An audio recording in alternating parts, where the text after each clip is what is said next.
Question number 4 में है from a point P on a ground. कहीं पर एक ग्राउंड में पॉइंट P है, सपोज यहाँ पर P है, ठीक है। And the angle of elevation to the top of the tree. Angle of elevation क्या होता है? फ्रॉम बॉटम टू टॉप, नीचे से ऊपर की तरफ। तो एक ट्री समझ लीजिए, ये एक ट्री है, हाइट ऑफ द ट्री, और यहाँ से एट द टॉप ऑब्जर्व हुआ है, ठीक है। Top of the tree is 30 degree. तो एंगल कितना बना है यहाँ पर? 30 डिग्री। एंगल ऑफ एलिवेशन कितना हुआ? 30 degree. A B C, A B P, ठीक है। तो ए बी क्या हो गया? हाइट ऑफ द ट्री हो गया।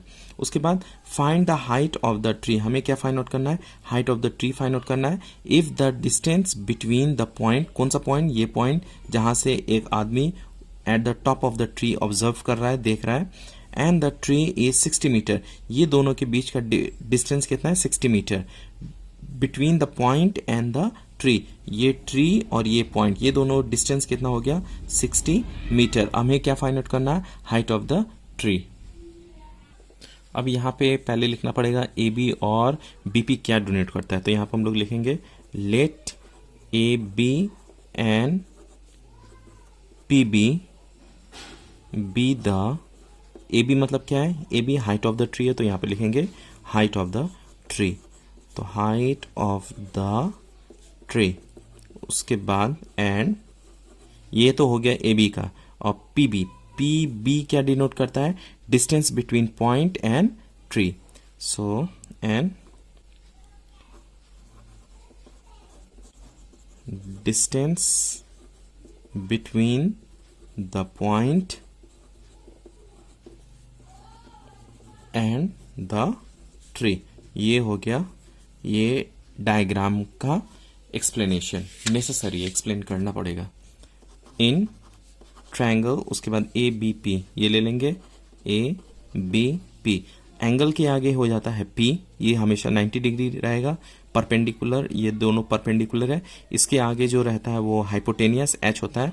एच का कोई काम नहीं है। ये क्या, हमें क्या निकालना है? ये निकालना है, और ये दिया हुआ है। तो ये क्या होगा? एंगल के आगे जो होगा वो पी होगा, और ये जो बचा है वो बी होगा। पी और बी, पी और बी का रिलेशन हो जाता है tan में।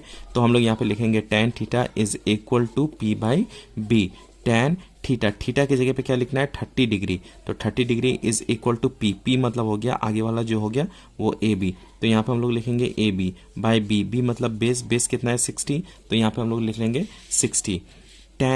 tan 30 का वैल्यू कितना हो जाता है? 1/√3। तो यहाँ पे लिख लेंगे 1/√3 is equal to A B by 60। Cross multiply करें, 60 into 1, 60 divided by √3 is equal to A B. अब डिनोमिनेटर में अगर रूट है तो हमेशा इसको क्या करना पड़ेगा? रिमूव करना पड़ेगा। तो हमें मल्टीप्लाई करना है √3 से, और आप लोग बोल सकते हैं कि रैशनलाइज करें।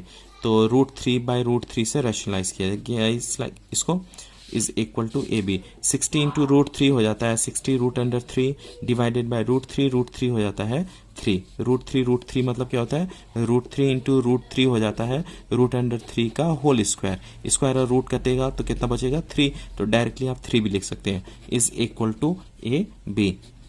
3 1 3, 3 2 6, 0। देयरफॉर ए बी कितना हो जाता है यहाँ पर?